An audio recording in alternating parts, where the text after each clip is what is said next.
Hello दोस्तों, कैसे हो आप सब लोग। उम्मीद करता हूँ आप सब लोग ठीक होंगे। दोस्तों एचडीडी क्लासेस में एक बार फिर से आप लोग का बहुत बहुत स्वागत है। दोस्तों अगर आप अब तक चैनल पर नए हैं तो सबसे पहले चैनल को सब्सक्राइब कर लें और बेल आइकन दबाना बिल्कुल ना भूलें दोस्तों, ठीक है। जिससे कि जैसे ही वीडियो में अपलोड करूँ नोटिफिकेशन आपके पास सबसे पहले पहुँच जाए, ठीक है दोस्तों। तो बिना किसी देरी के स्टार्ट करते हैं दोस्तों आज का अपना सेट नंबर 6, ठीक है दोस्तों। सीटेट मैथ की दृष्टि से दोस्तों आगामी एग्जाम जो सीटेट हमारा होने वाला है उसके लिए मैं आप लोग को जो प्रैक्टिस सेट की सीरीज स्टार्ट की हुई है उसमें आप लोग को बिल्कुल बेसिक लेवल से सारे क्वेश्चन मैं आप लोग को करा रहा हूं दोस्तों, ठीक है। तो बिल्कुल चैनल को सब्सक्राइब करना बिल्कुल ना भूलें और बेल आइकन दबा लें दोस्तों, और वीडियो को मतलब स्किप बिल्कुल ना करें, ठीक है दोस्तों। स्किप ना करें, शुरू से लेकर लास्ट तक वीडियो को देखें, ठीक है। और कंटेंट पसंद आए तो दोस्तों में ज़्यादा से ज़्यादा शेयर करें, ठीक है दोस्तों। तो बिना किसी देरी के स्टार्ट करते हैं आज का पहला क्वेश्चन। आज का हमारा पहला क्वेश्चन है दोस्तों, पहला क्वेश्चन अलजेब्रा से दिया है दोस्तों। देख लेते हैं क्वेश्चन को किस तरीके से सॉल्व करने वाले हैं। अंडर रूट 5 में और उसका प्लस में दिया है 3, ठीक है। ये क्यूब रूट होता है, ठीक है। क्यूब एक्स और इक्वल टू दे दिया 3, तो बोला कि एक्स का मान ज्ञात करो, ठीक है। इस तरीके के क्वेश्चन को करने के लिए हम लोग क्या करने वाले हैं, सबसे पहले हम लोग को इसके रूट हटाने पड़ेंगे। इसके रूट हटाने के लिए हम लोग को क्या पोजीशन हम लोग अपना सकते हैं, अगर हम दोनों ओर वर्क कर दें, ठीक है। दोनों ओर वर्क करने पर, ठीक है, दोनों ओर अगर वर्क करेंगे तो क्या होगा, दोनों ओर वर्क करने पर इस तरीके से कुछ होने वाला है। एक्स इसका वर्ग इक्वल टू 3 का वर्ग, ठीक है। अब इसके स्क्वायर से इसका रूट कैंसिल हो जाएगा क्योंकि ये पूरे पर है, ठीक है। अंदर क्या बचने वाला हमारा 5 प्लस, ठीक है, ये हमारा बचा 3 3 9, ठीक है। अब इसको सॉल्व करने के लिए हम लोग क्या करने वाले हैं, इस अंक को एक तरफ कर लें और क्यूब रूट वाले को एक तरफ हम लोग रहने दें, ठीक है। एक्स इक्वल टू 9 माइनस 5 है, इधर जाएंगे तो माइनस के 5 हो जाएंगे, ठीक है। इधर प्लस के हैं, इधर जाएंगे माइनस के 5 हो जाएंगे। यहाँ बचे 4 और यहाँ क्या बचा हमारा, ठीक है, क्यूब रूट एक्स, ठीक है। ये अब हम लोग फिर से दोबारा इसका अब क्या करने वाले हैं दोस्तों। अब वहाँ पर जब मतलब स्क्वायर था, जब कोई घात के ऊपर कुछ भी नहीं होता तो वहाँ पर 2 होता है, यहाँ पर रूट था, ठीक है। यहाँ पर स्क्वायर रूट था तो हम लोगों ने वर्क किया था। यहाँ पर क्यूब रूट है तो दोनों ओर घन करने पर, ठीक है। अब दोनों ओर हम लोग को तो इसका क्यूब रूट हटाना है तो दोनों ओर घन करने पर, ठीक है। अब घन कर लेंगे, यहाँ पर घन करने पर करेंगे इसकी पावर 3 और इसकी भी पावर 3, ठीक है। तो इस पावर 3 से ये क्यूब रूट इसका कट जाएगा तो एक्स इक्वल टू हमारा क्या आ जाएगा, 4 का क्यूब कितना होता है, 4 चौक 16 चौके 64, ठीक है। यही हमारा राइट आंसर है, ठीक है। तो बेहतरीन क्वेश्चन है दोस्तों, ठीक है। करना यही है, पहले स्क्वायर हटाना है तो स्क्वायर रूट करना है, ठीक है। स्क्वायर रूट हटाना है तो स्क्वायर करना है दोस्तों, ठीक है। फिर क्यूब रूट हटाना है तो हम लोग को क्यूब करना है, वहाँ से हम लोग एक्स की वैल्यू निकाल देंगे, ठीक है दोस्तों। चलते हैं अगले क्वेश्चन की तरफ। अगला क्वेश्चन दे दिया दोस्तों, क्वेश्चन दिया 225 तथा 550 के बीच कितनी ऐसी संख्याएं हैं जो 4 5 6 तीनों से विभाज्य होंगी, ठीक है। तो 4 5 और 6 से तीनों से विभाज्य जो संख्याएं होंगी, तो अगर हम लोग इन 4 5 6 का एलसीएम ले लेते सबसे पहले, ठीक है। 4 5 6 का जब हम लोग एलसीएम लेने वाले हैं तो इसको क्या करने वाले, 2 से कट जाएगा, 2 दूनी 4, ठीक है, 2 3 6, ठीक है। अब कोई किसी से नहीं कटने वाला तो 2 दूनी 4 पंजे 20 3 60 इसका एलसीएम आ गया, ठीक है। इसका एलसीएम आ गया 60। ये एलसीएम की जो संख्या होगी, ठीक है, ये एलसीएम की जो संख्या होगी वो इन सबसे एलसीएम हमारा कटता होगा, ये एलसीएम निकलता है, ठीक है। अगर इस 60 से हम लोग अब इसमें पॉइंट करके देखें, ठीक है, 225 से बड़ा तथा 550 से छोटा, कितनी संख्याएं होंगी जो इन सबसे कॉन्ट होंगी, मतलब कटती होंगी। अगर जब ये 4 5 6 से जब ये 60 कट रही है, इसका एलसीएम 60 है, तो 60 से अगर हम इन संख्याओं को काटेंगे, ठीक है, तो कहीं ना कहीं अगर इन संख्याओं को 60 से काटेंगे तो वो संख्या 4 5 6 से भी तो कटती होंगी, क्योंकि जब ये तीनों संख्याएं 60 को काट रही हैं, जब 60 से इन संख्याओं को काटेंगे तो कहीं ना कहीं वो संख्याएं 4 5 6 जो हैं इन संख्याओं को भी काटेंगे, ठीक है। तो हम लोग कैसे करके इसको कर सकते हैं, सबसे पहले हम लोग देखेंगे 60 है एलसीएम, ठीक है, 60 गुणा 1 करके देखेंगे तो हमारा कितना आएगा, 60 आएगा। 60 गुणा 2 करके देखेंगे, ठीक है, 6 दूनी 12 120 आएगा, अभी तो पीछे हैं तो 60 गुणा 3 करेंगे जब भी पीछे रहेंगे। चलो कर लेते हैं, 60 गुणा 3 180, 60 गुणा 4 करेंगे 6 चौक 24 240, ठीक है। तो यहाँ से हमारा क्वेश्चन स्टार्ट होगा, ठीक है। 180 तो इससे छोटा है, पूछा क्या है 225 तथा 550 के बीच, ठीक है। तो 225 से संख्याएं बड़ी होंगी तो जो संख्या जो है 60 वाली जो संख्या जो है 240 वो 225 से बड़ी है। तो पहली संख्या हमारी 240 आ गई, दूसरी संख्या हमारी आ जाएगी 6 पंजे 30 300 आ जाएगी, ठीक है। और तीसरी संख्या हमारी आ जाएगी 6 छंग 36 360 आ जाएगी। चौथी संख्या हमारी आ जाएगी 6 सत्ते 42 420 आ जाएगी। पाँचवीं संख्या हमारी आ जाएगी 6 अट्ठे 48 480 आ जाएगी। और अगली संख्या अगर हम निकाल कर देखें 6 नेम 54 तो 540 आ जाएगी। ठीक है, 6 नेम 54 540। अब हम लोग ध्यान से देखें तो टोटल कितनी संख्या होगी। ठीक है, दशावन नहीं कर सकते तो वो 600 हो जाएगा। 600 60 दशावन 600 होगा। ठीक है, 60 दशावन 600 तो वो 600 जो होगा 550 से ऊपर निकल जाएगा। ठीक है, हम लोग को तो 550 और 225 से बड़ा और 550 से छोटा निकालना है। ठीक है, तो कैसे निकाला, 225 से बड़ा 240 225 से बड़ा है। ठीक है, यहाँ से स्टार्ट कर दी हमने 1 2 3 4 5 6, तो वो संख्याएं कितनी होंगी, 6 संख्याएं होंगी। यही हमसे पूछ रहा है, 6 संख्याएं होंगी जो, ठीक है, 4 5 6 तीनों से विभाज्य होंगी। बाई चांस ऐसे पूछ लेता है कि वो कौन कौन सी संख्या होंगी, तो हम लोग लिख सकते हैं 240 300 360 420 480 540। ठीक है, 540 तक ही काउंट करेंगे क्योंकि 550 से फिर ज़्यादा हो जाएगा, इसलिए 540 तक ही काउंट करने वाले हैं। ठीक है, अगर हम देखना चाहें तो 4 5 6 से, ठीक है, ये सारी संख्याएं 4 5 6 से करती होंगी। 4 छंग 24, ठीक है, 5 चौक 20 और 5 अट्ठे 40, ठीक है, कट रहा है 6 चौक 24। ठीक है, कोई भी संख्या आप उठाकर देख लो वो 4 5 6 से कटती होगी। किस लिए, क्योंकि जब इन संख्याओं का एलसीएम 60 है और 60 से हम लोगों ने इसको डिवाइड गुणा करके देखा है, संख्याएं निकाली हैं, तो ये संख्याएं जब 60 जो है इन संख्याओं से कटती होगी और 60 से जो संख्याएं कटेंगी तो वो भी तो इन संख्याओं से कटती होंगी। ठीक है, इस तरीके से हम क्वेश्चन को इसको निकालते हैं। तो पूछ रहा है कितनी संख्याएं तीनों से विभाज्य हैं, तो कितनी संख्याएं 4 5 6 तीनों से विभाज्य हैं, तो 6 संख्याएं होंगी। 1 2 3 4 5 6 संख्याएं ऐसी होंगी जो 4 5 6 तीनों से विभाज्य होंगी 225 तथा 550 के बीच। ठीक है, चलते हैं अगले क्वेश्चन की तरफ दोस्तों। अगला क्वेश्चन दे रखा है दोस्तों, क्वेश्चन दे रखा है दी गई आकृति में छायांकित भाग का क्षेत्रफल ज्ञात करो। छायांकित भाग कौन सा है हमारा, टी क्यू आर। ठीक है, ये कोई आकृति है, ये क्वेश्चन में हम लोग को आकृति दे रखी है। अब पूछ रहा है ये छायांकित भाग है। ठीक है, ये छायांकित भाग है, इसमें छायांकित भाग हमारा यही तो होगा। ठीक है, ये छायांकित भाग है, उसको छायांकित भी उन्होंने कर रखा है। कोई आकृति हम लोग को दी हुई है, क्वेश्चन में पूछ रहा है इस छायांकित भाग का क्षेत्रफल ज्ञात करो। ठीक है, क्षेत्रफल ज्ञात करने के लिए हम लोग को कोई मतलब फिगर इसका देखना पड़ेगा, फिगर में हम लोगों से क्या बोल रहा है। ठीक है, ये वाली भुजा पूरी 20 दे रखी है, ये वाली भुजा भी पूरी 20 दे रखी है। ठीक है, तो कहीं ना कहीं ये हमारा वर्ग होगा, तो ये वाली भुजा भी हमारी 20 होगी। ठीक है, ये वाली भुजा भी हमारी 20 होगी। ये दोनों की दूरी 10 दे रखी है, इन दोनों की दूरी 10 दे रखी है, तो ये तो टोटल वैसे भी 20 हो गई। तो हम लोग कह सकते हैं कि हमारा ये एक वर्ग है। ठीक है, तो पूछ रहा है क्षेत्रफल ज्ञात करो, तो हम लोग को क्या करना होगा दोस्तों, छायांकित भाग का क्षेत्रफल निकालने के लिए हम लोग को क्या करना होगा, पूरे वर्ग के क्षेत्रफल में से अगर हम इन तीनों का क्षेत्रफल जोड़कर इसको घटा दें तो हमारा ये क्षेत्रफल निकल जाएगा। ठीक है, ऐसा तो हमें त्रिभुज में तो दोस्तों कुछ पता नहीं लग रहा है, क्योंकि त्रिभुज में हम लोग को नहीं पता लगेगा ऐसे। ठीक है, अगर हम लोग, ठीक है, ये हमारी 10 है, ये हमारी, इसकी भी 10 हो जाएगी, तो ये हमारी कितनी आने वाली है। ठीक है, तो रूट में कोई ना कोई वैल्यू आएगी, इस तरीके से निकालेंगे। तो अगर इस वाली से निकालेंगे, ये 10 है, ये 10 है। ठीक है, तो इसकी भी कोई ना कोई वैल्यू कहीं ना कहीं आएगी। तो हम लोग वो पाइथागोरस प्रमेय का यूज उसमें ना करके हम लोग सीधे से अगर उस चीज़ का यूज कर लें कि समबाहु त्रिभुज, ठीक है, त्रिभुज का क्षेत्रफल, मतलब जब त्रिभुज में कोई एक कोण 90 डिग्री दिया हो तो उसमें हम लोग किसी भी त्रिभुज के लिए एक फार्मूला लगा सकते हैं, 1/2 आधार गुणा ऊंचाई। ठीक है, आधार गुणा ऊंचाई। ठीक है, जब एक समबाहु, जब त्रिभुज हो, त्रिभुज में कोण 90 डिग्री का दिया हो, ठीक है, और उसकी ऊंचाई दी हो।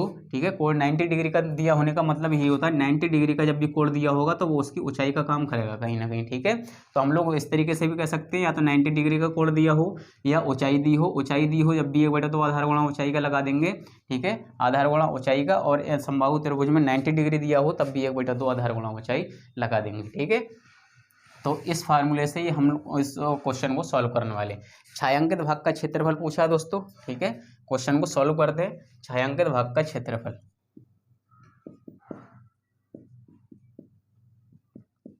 छायांकित भाग का क्षेत्रफल, छायांकित भाग का क्षेत्रफल क्या होगा, वर्ग का क्षेत्रफल। ठीक है, पूरा वर्ग है, वर्ग का क्षेत्रफल माइनस कर दें ये तीनों त्रिभुजों के क्षेत्रफल को। ठीक है, ये त्रिभुजों का क्षेत्रफल क्या होता है, क्या होता है, पी क्यू टी। ठीक है, P Q T plus T S U plus T S U plus U R Q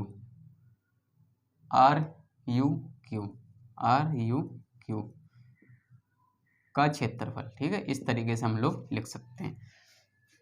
तो हमारा छायांकित भाग का क्षेत्रफल निकालने के लिए हम लोग क्या करना, वर्ग का क्षेत्रफल। वर्ग की भुजा दे रखी है, ठीक है, वर्ग की भुजा दे रखी है 20 और क्षेत्रफल पूछ रहा है, ठीक है। भुजा की दे रखी है 20 तो क्षेत्रफल क्या होता है, भुजा स्क्वायर, तो 20 गुणा 20 मतलब 20 गुणा 20 ये क्षेत्रफल हो गया, माइनस कर देंगे। अब इसमें लगाएंगे पी क्यू टी, ठीक है, पी क्यू टी, ठीक है। इस तरीके से अगर इसको देखें पी क्यू टी, इस तरीके से अगर इसको देखें ऐसे करके, इसको हमने घुमा लिया, ठीक है। ये हमारा हो गया क्यू, ये हो गया हमारा पी, ये हो गया हमारा टी, ठीक है।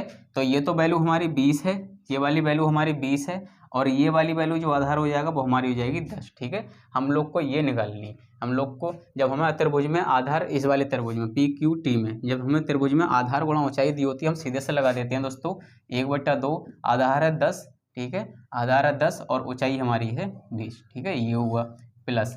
ऐसे ही आगे वाले त्रिभुज में लगाएंगे, ठीक है। अब कौन से त्रिभुज में लगाएंगे, टी एस यू, इसमें जब लगाएंगे 1/2, इसमें आधार कितना है हमारा 10, आधार गुणा ऊंचाई कितनी होगी दोस्तों, जब पूरी 20 है तो ये यहाँ तक, जब इतने त्रिभुज की बात हो रही है तो यहाँ तक इसकी वैल्यू होगी 10, ठीक है, इसमें लगा देंगे 10। तीसरा हमारा क्या कंडीशन दे रखी, तीसरी आर यू क्यू, ठीक है। तो इसमें तो सीधे ही लगा देंगे 1/2, इसको हटा देता हूँ दोस्तों। आर यू क्यू में 1/2 आधार हमारा इसमें बनेगा 10, ठीक है, और ऊंचाई तो पूरी वैल्यू हमारी है ही 20, ठीक है। ये आ गए क्षेत्रफल। अब इसमें से सीधे से इसको हटा देंगे, ठीक है। ये आया हमारा 2 दूनी 4, 400 हो गया, माइनस कर लेंगे इसको। इस माइनस में अगर हम ध्यान दें, ठीक है, इसको हम अंदर ही सीधे से सीधे सॉल्व करते चले जा रहे हैं, ठीक है। 2 एकम 2 पंजे 10, 2 एकम 2 पंजे 10, 2 एकम 2 पंजे 10, अंश और हर हैं, ठीक है। 20 पंजे 100 प्लस 10 पंजे 50 प्लस 20 पंजे 100, ठीक है। ये कितना हो गया, इस 400 में से इसको सबको अंदर को जोड़ के घटा देंगे, 100 200 और 250, ठीक है, 250 हो गया। अब क्या आया इसका आंसर 250 मतलब 150, क्या दिया, छायांकित भाग का क्षेत्रफल 150 किस में दिया है, सेंटीमीटर वर्ग मीटर, कुछ भी नहीं दिया तो सीधे से इसको इकाई लिख देंगे, ठीक है, 150 इकाई, ठीक है, जो कि हमारा राइट आंसर होने वाला है, ठीक है। बहुत ही बेहतरीन क्वेश्चन है दोस्तों। सीधे से आप लोग को 1/2 आधार गुणा ऊंचाई वाले फॉर्मेट में इसको सॉल्व कर लेना है। जब हम पूरे वर्ग के क्षेत्रफल में से इन तीनों को जोड़ के घटा देंगे तो कहीं ना कहीं हमारा इतना बच जाएगा, वही हम लोगों ने किया है, ठीक है। तो बहुत ही बेहतरीन क्वेश्चन है। चलते हैं बिना किसी देरी के अगले क्वेश्चन की तरफ दोस्तों। अगला क्वेश्चन दे रखा है दोस्तों, क्वेश्चन दिया है किसी खेत में मुर्गियां तथा बकरियां हैं, सबके सिरों का योग 77 है तथा पैरों का योग 248 है, खेत में मुर्गियों की संख्या ज्ञात करो, ठीक है। इस तरीके का क्वेश्चन को करने के लिए मैंने आप लोग को मतलब अपना अर्थमेटिक का जब पूरा सेशन कराया हुआ दोस्तों, उसमें मैंने आप लोग को ये क्वेश्चन बार बार कई बार रिपीट कराया हुआ है। जैसे मैंने आप लोग को बताया था, जब भी सिर और पैर वाला कोई क्वेश्चन दिया हो, ठीक है, सिर वाला दिया हो, पैरों वाला दिया हो, ठीक है, मुर्गियां दिया हो, तो उसमें ऐसा हुआ होगा कि हमेशा एक 2 पैरों वाला जानवर होगा, एक 4 पैरों वाला जानवर होगा, ठीक है। तब हम लोग क्या मतलब फार्मूला अप्लाई करते हैं, पैरों की संख्या बटे 2, ठीक है। आप लोग को और कुछ नहीं करना है, सीधे से आप लोग को लिखना है पैरों की संख्या बटे 2 और माइनस सिर, ठीक है। इसको जब अप्लाई करके जब सॉल्व करेंगे तो हमेशा ज़्यादा पैरों वाले जानवर की संख्या यहाँ से निकल कर आने वाली है, ठीक है। पैरों की संख्या कितनी दी है दोस्तों, पैरों की संख्या है 248 बटे 2 माइनस सिर है हमारे 77, इसको यहाँ काट देंगे, 2 एकम 2 दूनी 2 चौक, ठीक है। 124 में से जब 77 घटाएंगे, 14 में से 7 जाएंगे 7, यहाँ बचा 11, 11 में 7 गए 4, तो 47। यहाँ मैंने पूछा था जब जो भी इसको सॉल्व करने के लिए बाद हल करके जो भी आंसर आएगा वो हमारा क्या निकलेगा, ज़्यादा पैरों वाले जानवर की संख्या निकलेगी, मतलब 4 पैरों वाले।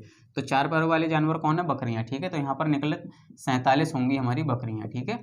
जब 47 बकरियाँ होंगी अब हम आसानी से मुर्गियों की संख्या निकाल सकते हैं, ठीक है, क्योंकि टोटल सर तो दिए इन्होंने 77, ठीक है। 47 तो 77 मतलब टोटल सर दिए हैं इन्होंने 77, जबकि सर दोनों के एक ही एक होते हैं, 2 तो नहीं होते हैं दोस्तों। तो 47 बकरियां हैं, टोटल सर हैं 77, टोटल 77 में से 47 मतलब सर बकरियों के जो हैं वो घटा देंगे, 7 में से 7 0 तो 30, ठीक है। मुर्गियों की संख्या यहाँ पर निकल कर आ गई 30, ठीक है। ऐड करके देख लो दोनों को, तो 30 और 47 77, ठीक है दोस्तों। तो बहुत ही बेहतरीन क्वेश्चन है दोस्तों। चलते हैं अगले क्वेश्चन की तरफ।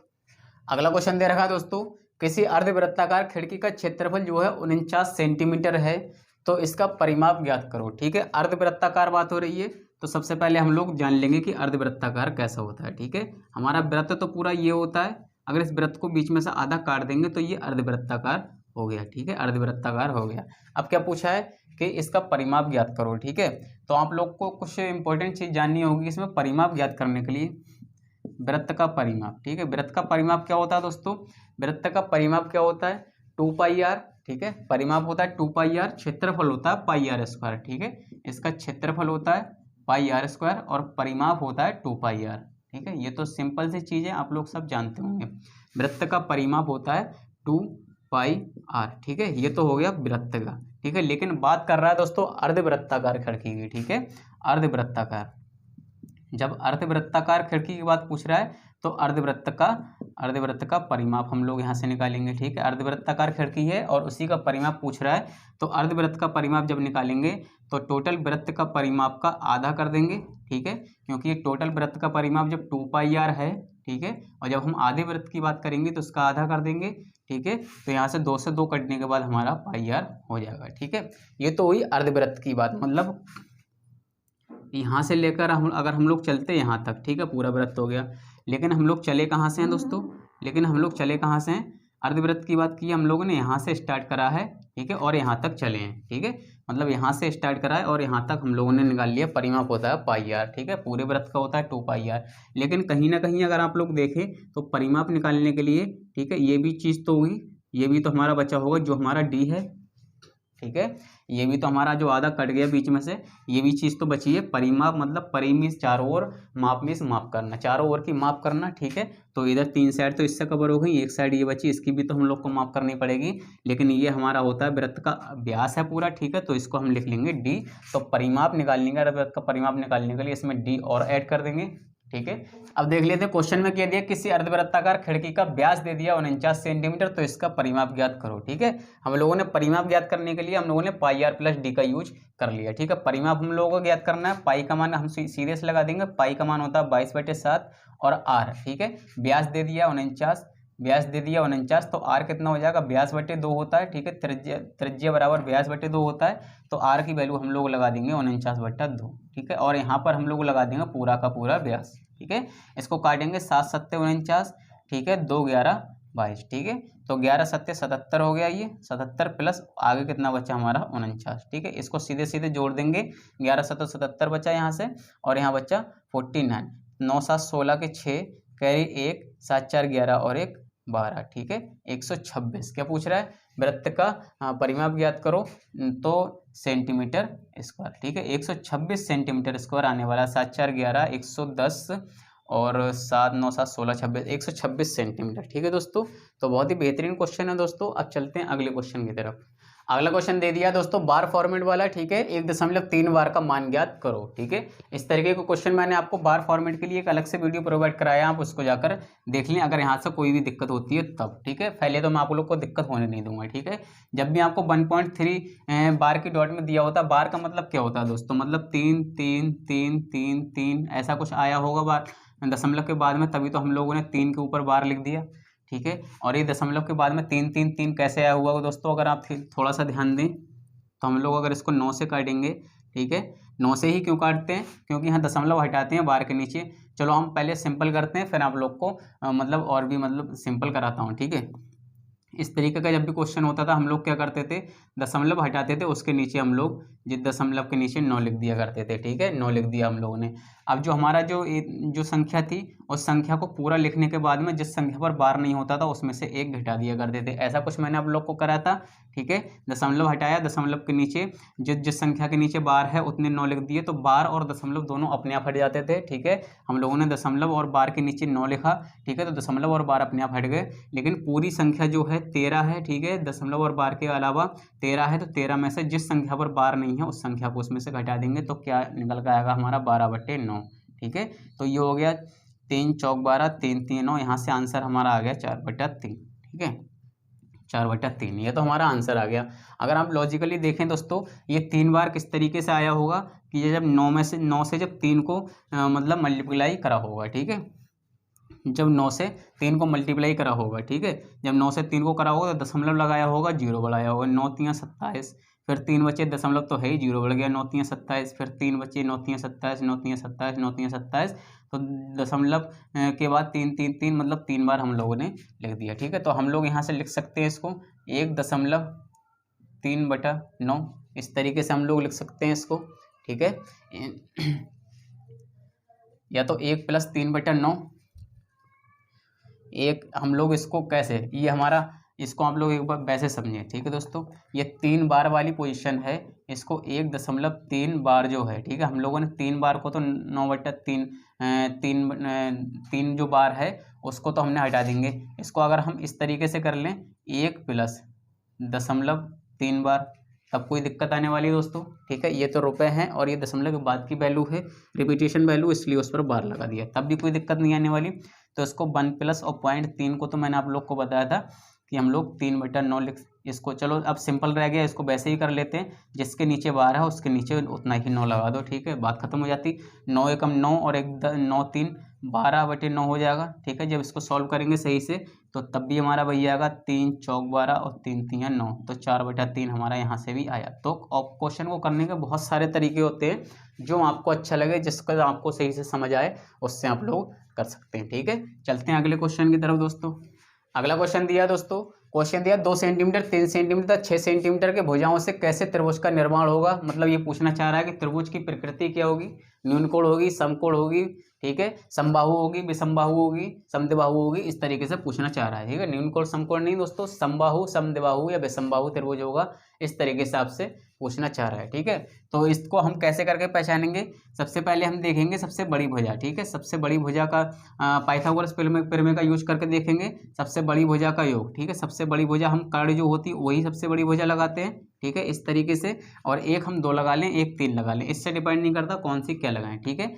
कर्ण पर बना वर्ग, ठीक है, कर्ण पर बना वर्ग शेष 2 भुजाओं पर बने वर्ग के योग के बराबर होता है, ठीक है। तो कर्ण पर बना वर्ग शेष 2 भुजाओं पर बने वर्ग के योग के बराबर होता है।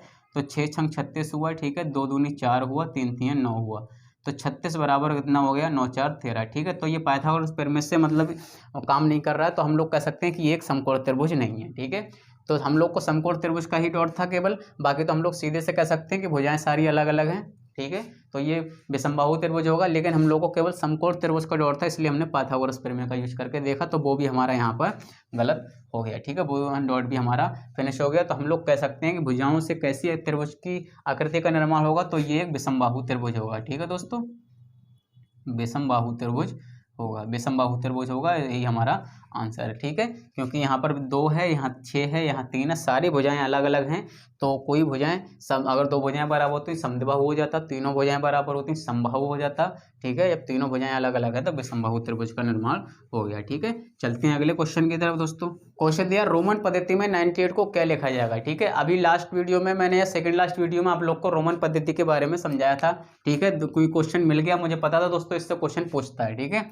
रोमन पद्धति में 98 को क्या लिखा जाएगा, ठीक है। तो रोमन पद्धति में हम लोग क्या लिखते थे, ठीक है, 1 2 3 4 5 6, ठीक है। 10 के बाद में हम लोग को मतलब कुछ पता होना चाहिए। 1 यूँ लिखते थे हम, 2 यूँ लिखते थे, 3 यूँ लिखते थे, ठीक है। 4 तो मतलब यूँ लिखते थे, एक कम, ठीक है। ये हमारा 4 हो गया। जब हमारा 5 हुआ, 5 के आगे जब चलेंगे तो एक बढ़ाते चले जाएंगे, 6 7, ठीक है, और 8 8, ठीक है। अब जब 9 की बारी आती है दोस्तों, तो 9 को क्या लिखते हैं, जब हम लोग 10 को, तो दोस्तों 10 को तो हम लोग x लिखते हैं, ठीक है, 10 को x लिखते हैं, लेकिन 9 को क्या करते हैं, 9 को लिखने के लिए मतलब जो 1 घटा देते हैं, किसमें से, 10 में से, ठीक है। ये हमारा होता है सबसे ज़्यादा, यहीं पर अटकते हैं आके, इसलिए मैंने आप लोग को ये बताना जरूरी समझा, ठीक है। x होता है हमारा 10 होता है हमारा x, ठीक है। 9 को लिखते हैं हम 10 से 1 कम, ठीक है, ये हो गया हमारा 10, ठीक है। और L हमारा होता है, ठीक है, L हमारा होता है 50 और C हमारा होता है 100, ठीक है। और मैंने आप लोग को और बताया था D हमारा होता है 500 और M हमारा होता है 1000, ठीक है। आप लोग को मैंने बताया था कि आप लोग को ज़्यादा नहीं तो कुछ इतने तरीके, तो एक्सेल CDM बताया था दोस्तों, ठीक है। आप लोग को ज़्यादा नहीं तो इतने तो आप लोग को पता होने चाहिए। अब हमसे पूछा है रोमन पद्धति में 98 को क्या लिखा जाएगा, ठीक है। 98 है दोस्तों, 98 को लिखना है, तो 8 को तो हम आसानी से लिख सकते हैं, 5 और 3 8, ठीक है। अभी मैंने आपको बताया 8 5 3 8 लिख लिया 8 को, ठीक है। लेकिन 9 को हम लोग क्या लिखने वाले हैं, 9 को हम लोग लिखते हैं मतलब 10 से 1 कम, ठीक है। तो ऐसा नहीं है दोस्तों कि 10 से और 1 कम लिख देंगे, ठीक है। तो ये 9 हुआ, 9 और 8 अलग अलग हुए दोस्तों, लेकिन यहाँ पर 98 दिया दोस्तों, तो हमें 90 90 की बात कर रहा है दोस्तों, तो हम लोग को 100 से 1 कम करना होगा। 100 की हमारी कितनी है, C है, 100 का C है, और 100 से 10 का जब हम कम करेंगे, 100 से 10 हम जब कम करेंगे तो हमारा उतना 90 आ जाएगा। ठीक है, हम लोग को 90 लाना है, 9 थोड़ी लाना है दोस्तों। 90 के लिए हमको 100 से 10 कम करना होगा, 90 हो जाएगा, 5 3 8 98। ठीक है, इस तरीके से हम लोग को रोमन अंक लिखते हैं। ठीक है, चलते हैं अगले क्वेश्चन की तरफ दोस्तों। अगला क्वेश्चन देख लेते हैं दोस्तों। एक दुकानदार है जो सामान को 1 किलो के स्थान पर 800 ग्राम ही तोलता है। ठीक है, कोई एक दुकानदार है, ये बेईमान दुकानदार वाला क्वेश्चन है। ठीक है, थोड़ा सा चेंज करके दे दिया है। एक दुकानदार मतलब साधारण तरीके से दे दिया है, सामान को 1 किलो के स्थान पर 800 ग्राम ही तोलता है, तो लाभ परसेंट ज्ञात करो। ठीक है, जाहिर सी बात है, जब 1 किलो के स्थान पर 800 ग्राम तोलेगा तो उसका लाभ ही होगा, उसको प्रॉफिट होगा, लॉस तो होना नहीं है। तो 1 किलो में कितने ग्राम होते हैं, 1000 ग्राम होते हैं। ठीक है, 1000 ग्राम होते हैं, 1000 ग्राम की जगह पर वो 800 ग्राम ही तोलता है। ठीक है, तो कितना मतलब वो लॉस करता है, कितना मतलब वो घाटा देता है सामने वाले कस्टमर को, 200 ग्राम का पर किलो पर वो लॉस करता है, और मतलब वो 200 ग्राम का प्रॉफिट कमाता है। ठीक है, दुकानदार तो प्रॉफिट कमाता है, लेकिन जो उसका कस्टमर होता है वो 200 ग्राम का लॉस खाता है हर बार में। ठीक है, लॉस में जाता है। तो जब भी मैंने आप लोगों को इस तरीके का क्वेश्चन बताया था, जब भी आप लोगों को इस तरीके का क्वेश्चन मिले बेईमान दुकानदार वाला, ठीक है, तो हम लोग जैसे कि हम लोग करते थे, 1000 पर 200 का घाटा हुआ, 800 बचा। ठीक है, तो हम लोग क्या करते थे, 200 का प्रॉफिट या लॉस कितने पर, 1000 पर। ठीक है, इस तरीके से तो करते थे, लेकिन यहाँ पर हम लोग इस तरीके से क्वेश्चन इसको नहीं करते हैं। ठीक है, क्योंकि हमें यहाँ पर 200 के नीचे हम लोग 1000 ना लिख करके 800 लगाते हैं। 800 किस लिए लगाते हैं, क्योंकि ये तो हमारी एक क्वांटिटी है दोस्तों। ठीक है, 1000 1 किलो का मतलब 1000 होता है, लेकिन वो जो प्रॉफिट और लॉस जो कमा रहा है, ठीक है, वो कहीं ना कहीं 800 ग्राम तोलने के बाद ही कमा रहा है। ठीक है, तो जिस स्थान पर तो उसके लिए मैंने आप लोग को एक इंपॉर्टेंट पॉइंट लिखाया था कि जो वस्तु जितने पर बेची जाए, ठीक है, जितने पर बेची जाए, ठीक है, या तौली जाए या मापी जाए। ठीक है, जो वस्तु जितने पर तौली जाए या मापी जाए, बात हमेशा उसी पर करते हैं। ऐसे करके मैंने आप लोग को कोई पॉइंट कराया था इसका प्रतिशत के टॉपिक में। ठीक है, तो भाई हम लोग कर लें कि 200 का वो लाभ कमा रहा है कितने पर, 800 ग्राम तोलकर, और गुणा प्रतिशत के लिए गुणा 100। ठीक है, सीधे से इसको कर देंगे, 2 चौक 8। ठीक है, 4 से काट देंगे, 25%। ठीक है, तो यहाँ पर हमारा आ गया 25% प्रॉफिट उससे हो रहा है हर 1 किलोग्राम को तोलने पर। ठीक है, तो आप लोग को इस क्वेश्चन को डिस्टर्ब ना हो, इस क्वेश्चन में आप लोग इसको ध्यान से कर लें कि जब कोई वस्तु मापी या तौली जाए तो बात हमेशा उसी पर करते हैं, ना कि एग्जैक्ट उसकी क्वांटिटी पर। ठीक है, बात हमेशा उसी पर करते हैं जितनी वस्तु मापी या तौली जाती है। ठीक है, अब चलते हैं अगले क्वेश्चन की तरफ दोस्तों। अगला क्वेश्चन दे रखा है दोस्तों, हार्डी रामानुजन संख्या ज्ञात करो। ठीक है, पॉइंट दे दिए 1592, 1357, ठीक है, 1729 और 1234। ठीक है, हार्डी रामानुजन संख्या ज्ञात करवा रहा है और इनमें हमने ऑप्शन को दे दिया है। ठीक है, आप लोग को सबसे पहले पता होना चाहिए कि हार्डी रामानुजन संख्या को ज्ञात करने के लिए हम लोग क्या करते हैं। ठीक है, मतलब दो संख्याओं का, ठीक है, दो संख्याओं का क्यूब, मतलब दो संख्याओं का घन करने के बाद उनको जब ऐड करते हैं तो जो संख्या प्राप्त होती है वो हार्डी रामानुजन संख्या कहलाती है। सही, ठीक है, इसको लिख लेते हैं, दो संख्याओं का घन करके उनको जोड़ने पर प्राप्त संख्या। ठीक है, दो संख्याओं का ऐड करने के बाद में उनको जोड़ने पर प्राप्त, दो संख्याओं का घन करने के बाद में उनको जोड़ने पर प्राप्त संख्या जो होगी वो हार्डी रामानुजन संख्या कहलाएगी। ठीक है, 1 नंबर में क्वेश्चन बिल्कुल डायरेक्टली पूछ लेता है, इसलिए आप लोग को ये पता होना चाहिए। ठीक है, अब हम लोग देख लेते हैं 1592। ठीक है, 1592 अगर हम लोग करेंगे तो किसी का मतलब वर्ग घन के आसपास आ रहा है। सबसे पहले हम लोग घन की बात करते हैं। ठीक है, 1500 घन के आसपास किसी का नहीं आ रहा है। 1000 तो 1000 के आसपास तो आता है। ठीक है, 11 11 1331 आता है, 13 आता है, और फिर 12 आता है, 12 12 144, 1728 होता है 12 का। ठीक है, 12 12 144 गुणा 12। ठीक है, 12 चौक 48, 12 चौक 48, 4 52, और 12 1 12 5, 17, 12 एकम 12, 5 17, 1728 12 का आता है, 11 का आता है हमारा 1331, ठीक है। 1331 के पास कुछ भी है नहीं, 1331 31 और यहाँ पर 57 है, तो इसमें बात बनने वाली नहीं है, ठीक है। 1331 जब 57 में से घटा देंगे तो कितना बचाएगा, 7 में से 1 गया 6 बचा, और 5 में से 3 गया 2 बचा, तो 26 किसी का घन नहीं होता, ठीक है। तो हम लोग चलेंगे अब 1592 हट गया, 1357 हट गया, 1234 तो हमारा होना नहीं है, ठीक है। 1331 के आसपास है और छोटा है, और 11 का है, और 10 का 1000 होता है, ठीक है। 10 का 1000 होता है, तो उसमें भी नहीं बनी। 1729 को देखते हैं, ठीक है। 1729 को हम देखेंगे तो एक तो हमारा 12 का क्यूब हो जाएगा, ठीक है। 12 का क्यूब अभी हम लोगों ने कितना निकाला था, 1728। 12 का क्यूब हम लोगों ने कितना निकाला था, 1728। अब बचा कितना, एक बचा है, हाँ ठीक है दोस्तों, हो गया, एक बचा है। अगर एक का हम लोग क्यूब कर दें तो हम लोग को कोई फर्क पड़ने वाला है नहीं, फर्क पड़ने वाला है, ठीक है। एक का क्यूब हमारा एक ही रहता है, ठीक है। एक का क्यूब हमारा एक ही रहता है, 1728 से 29 हो जाएगा। दो संख्याओं का घन करके, दो संख्याओं का घन करके उनके जोड़ने पर प्राप्त संख्या, उनके जोड़ने पर प्राप्त संख्या हार्डी रामानुजन संख्या कहलाती है। तो दो संख्याओं का क्यूब कर दिया, 12 का होता है 1728, एक का होता है 1, ठीक है। दोनों का क्यूब करके जोड़ दिया, ठीक है। इसको एक तरीके से और कर सकते हैं दोस्तों, ठीक है। इसको कैसे कर सकते हैं, इकाई, दहाई, सैकड़ा, हजार, 1000 प्लस 729, ये भी तो हो सकता है दोस्तों, ठीक है। 1000 प्लस 729 हो जाएगा, 1000 प्लस 729, तो ये हो गया 10 का क्यूब, ये हो गया 10 का क्यूब, 10 10 100, 1000, और 7 7 49 नेमा, 9 9 81 नेमा 729, और ये 9 का क्यूब हुआ, ठीक है। ये हुआ 9 का क्यूब, ठीक है। ये 9 का क्यूब हुआ, 9 9 81 नेमा 729, ठीक है। अब क्या करा है, 1728, और ठीक है, हाँ 1000, और 9 का क्यूब हो गया 729, ठीक है। 10 का क्यूब हो गया 1000, और इन दोनों को जब जोड़ देंगे तो हमारा कितना है, 1729, ठीक है। इस तरीके से 10 और 9 भी ऑप्शन मिल सकता है, और 12 और 1 भी ऑप्शन मिल सकता है, ठीक है। कुल मिलाकर कहने का ये है कि 1729 जो होगी वही हार्डी रामानुजन संख्या होगी, ठीक है। चलते हैं अगले क्वेश्चन की तरफ दोस्तों।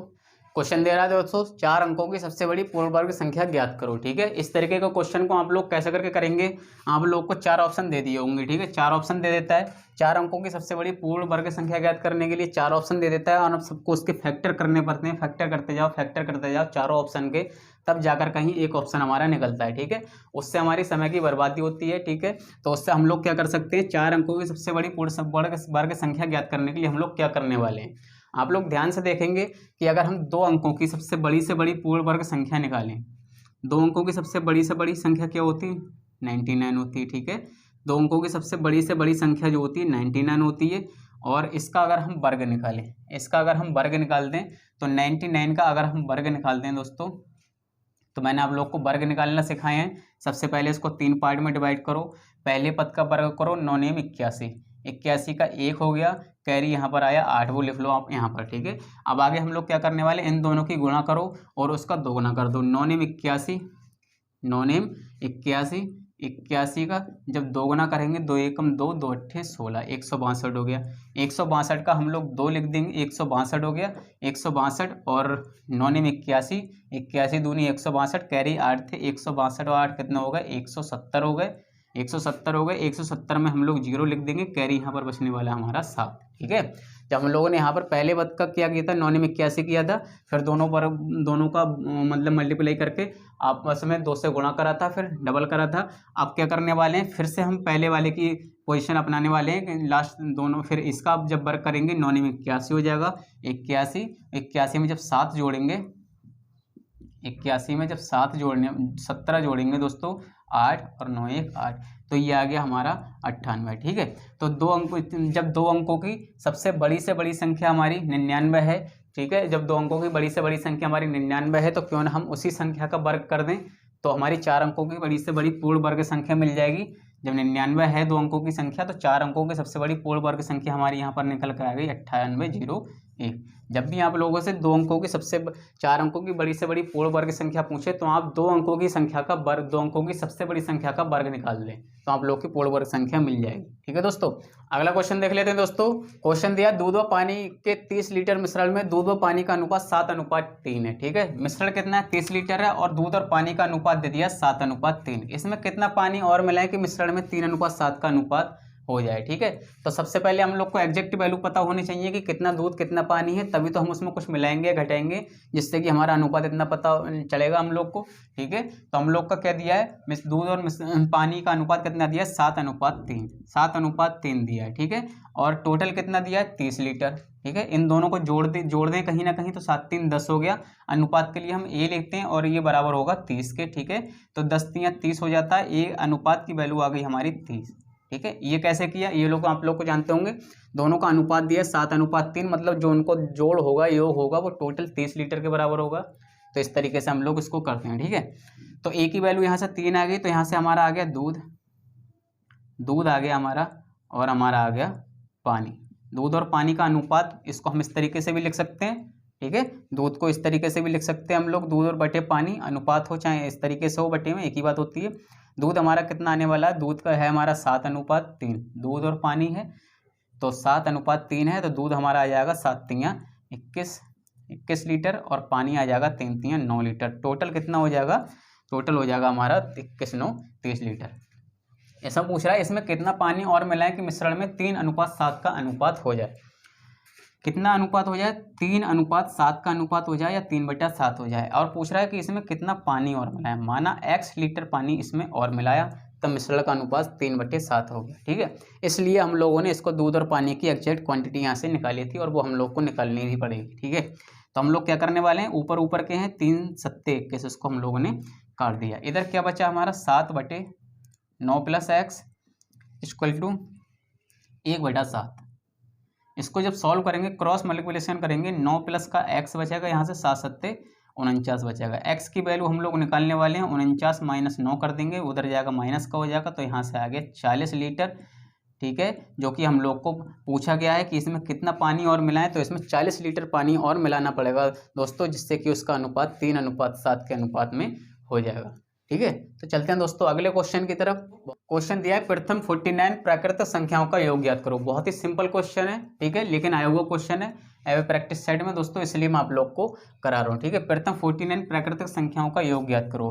प्राकृतिक संख्याओं का योग ज्ञात करना 49, तो n जब हम लोग निकालेंगे तो n की संख्या हमारी 49 है। 49 दोस्तों सम है या विषम है, तो ये हमारी विषम संख्या है। ठीक है, जब भी विषम संख्या होती है तो प्राकृतिक संख्या का योग निकालने के लिए हम लोग क्या करते हैं, सीधे से उस संख्या का वर्ग कर देते हैं। ठीक है, और जब भी हमारी सम संख्या होती है, n = अगर 48 होता, अगर ये सम संख्या होती है, तो हम लोग प्राकृतिक संख्याओं का योग निकालने के लिए क्या करते हैं, n + 1 / 2।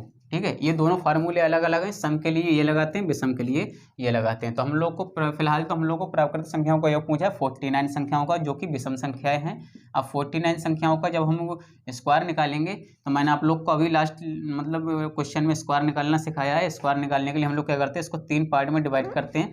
3 पार्ट में डिवाइड करने के लिए क्या करेंगे, सबसे पहले का वर्ग करेंगे, 9 × 81 का 1 कैरी 8। ठीक है, तो अब इन दोनों की आपस में मल्टीप्लिकेशन करके 9 चौक 36, उसको 2 गुना कर देंगे। 9 चौक 36 दूनी 72, 9 चौक 36, 36 दूनी 72, 72 में जब कैरी 8 जोड़ेंगे तो ये हो जाएगा हमारा 80। ठीक है, जब 72 9 चौक 36, 36 का 2 गुना कर देंगे, 36 दूनी 72, 72 में जब कैरी 8 जोड़ेंगे, 8 80 हो जाएगा, तो यहाँ से हमारा 80 का 0 हो जाएगा, कैरी फिर हमारा 8 आने वाला। अब दूसरी संख्या जब लास्ट संख्या है, जब पहले का वर्ग किया था, ऐसे ही लास्ट का भी वर्ग, पहले इधर की भी लास्ट का भी वर्ग करेंगे। 4 चौक 16, 16 8 कितना हो गया, 16 और 8 16 और 8 से 14 24। ठीक है, तो ये हमारा निकल कर आ गया इसका। तो पूछ रहा है प्रथम 49 प्राकृतिक संख्याओं का योग ज्ञात करो। तो 49 प्राकृतिक संख्याओं का योग हमारा 2401 होगा। ठीक है, जो कि हमारा एक राइट आंसर है। ठीक है दोस्तों, चलते हैं दोस्तों अब नेक्स्ट क्वेश्चन की तरफ। क्वेश्चन दिया है किसी सीरीज में, कोई सीरीज दे रखी है, इस बार में लैंग्वेज बेस्ड क्वेश्चन है दोस्तों। सीरीज दे रखी है, हम लोग को नहीं पता सीरीज किस तरीके की है, क्या है। ठीक है, दिया किसी सीरीज में बहुलक ज्ञात करो। बहुलक ज्ञात करवा रहा है और पूछ रहा है जबकि माध्यिका निकालने पर 12 तथा माध्य निकालने पर 4 ज्ञात होता है। ठीक है, किसी सीरीज में बहुलक पूछ रहा है, जबकि पूछ रहा है माध्यिका उसकी कितनी दी है, माध्यिका निकाली है तो 12 आई है, और माध्य मतलब समांतर माध्य जब निकाला है तो उसका 4 आया है। अब पूछ रहा है बहुलक ज्ञात करो। ठीक है, तो बहुलक ज्ञात करने के लिए मैंने आप लोग को एक फार्मूला लिखवाया था। ठीक है, जब तीनों चीज़ें साथ में दी हूँ तो एक कॉम्बिनेशन होता है बहुलक माध्यिका और माध्य। ठीक है, बहुलक माध्यिका और माध्य में कॉम्बिनेशन होता है बहुलक बराबर 3 माध्यिका, बहुलक बराबर 3 माध्यिका -2 माध्य। ठीक है, तो 1 3 2 इस तरीके का इसका कॉम्बिनेशन होता है, 1 3 2 का। इस तरीके से आप लोग याद रख सकते हैं बहुलक निकालने के लिए। इससे ऐसा भी हो सकता है दोस्तों, बहुलक की संख्या दे देगा, माध्यिका या माध्य कोई भी एक पूछ लेगा, 2 चीज़ें दे देता है इसमें और एक चीज़ पूछ लेता है, ठीक है। तो इस कॉम्बिनेशन को आप लोग अगर नहीं पता है तो आप लोग इसको नोट डाउन कर लें। बहुलक बराबर 1 बहुलक बराबर 3 माध्यिका माइनस 2 माध्य। तो इस तरीके से भी आप याद कर सकते हैं, 1 3 2 का कॉन्सेप्ट कर सकते हैं आप लोग। इस तरीके से भी कर सकते हैं, बहुलक है इसको मतलब 1 2 3 का भी कर सकते हैं। अगर आप लोग याद करने के अपने अपने अलग अलग तरीके होते हैं, ठीक है। बहुलक है प्लस का 2 माध्य कर दें यहाँ से हम लोग बराबर 3 माध्य का, ठीक है। आप लोग को याद करना है, हम लोग को तो याद करना है, किसी तरीके से याद कर सकते हैं। तो 1 बहुलक बराबर 2 माध्य, 1 बहुलक प्लस 2 माध्य बराबर 3 माध्य का। तो 1 2 3 का भी कॉन्सेप्ट याद रख सकते हैं, लेकिन मेरे अकॉर्डिंग आप लोग को याद रखने में ये आसानी होगी, बहुलक बराबर 3 माध्य का माइनस 2 माध्य, ठीक है। अब क्वेश्चन के अकॉर्डिंग हम लोग उसको सॉल्व कर देते हैं। बहुलक पूछ रहे हैं, बहुलक याद करने के लिए हम लोग को 3 माध्य का माध्य का क्या दे रखी है हम लोग को 12, ठीक है। इस तरीके के क्वेश्चन में कभी अगर आप लोग को माध्य का या माध्य ना भी दिया होगा तो आप लोग को कोई सीरीज दी होगी, ठीक है, उससे आप लोग को माध्य और माध्य का पहले निकालने पड़ेंगे, ठीक है। तो फिलहाल इतना लंबा क्वेश्चन आप लोग को मुश्किल ही है देना, बाई चांस दे सकता है तो हम लोग कर सकते हैं। माइनस का 2 माध्य हमारा कितना दे रखा है 4, ठीक है। 3 माध्य का 3 × 12 माइनस 2 माध्य 2 × 4, ठीक है। तो इसको सॉल्व कर लेंगे, 12 3 36 माइनस 4 दूनी 8, तो ये हमारा कितना हो जाएगा 28। 16 में से 8 गए, 8 बचे, यहाँ बचे 2, ठीक है। 28 बचा, तो बहुलक की संख्या हमारी यहाँ पर कितनी आ जाएगी 28, जो कि हमारा राइट आंसर है, ठीक है दोस्तों। तो उम्मीद करता हूँ दोस्तों आज का सेशन आप लोग को समझ आया होगा। प्रैक्टिस सेट 6 है दोस्तों ये, ठीक है। थोड़ा छोटा सेशन हुआ, क्वेश्चन थोड़े कम हैं दोस्तों, लेकिन नेक्स्ट लेक्चर में इसके नेक्स्ट प्रैक्टिस सेट में आप लोग को और भी बहुत सारे क्वेश्चन नए तरीके के, जिस तरीके के क्वेश्चन पूछे जाते हैं सारे प्रैक्टिस सेट में, और वो सारे इकट्ठे करके मैं आप लोग को कराने वाला हूँ, ठीक है। तो उम्मीद करता हूँ आज का सेशन आप लोग को समझ आया होगा दोस्तों, और सेशन समझ आया हो दोस्तों तो दोस्तों में ज़्यादा से ज़्यादा शेयर करें, और चैनल को सब्सक्राइब करना बिल्कुल ना भूलें दोस्तों। चैनल को सब्सक्राइब करें सबसे पहले और बेल आइकन को प्रेस कर दें, ठीक है, जिससे कि जैसे ही मैं कोई वीडियो अपलोड करूँ आपको नोटिफिकेशन सबसे पहले आपके पास पहुंच जाए, ठीक है दोस्तों।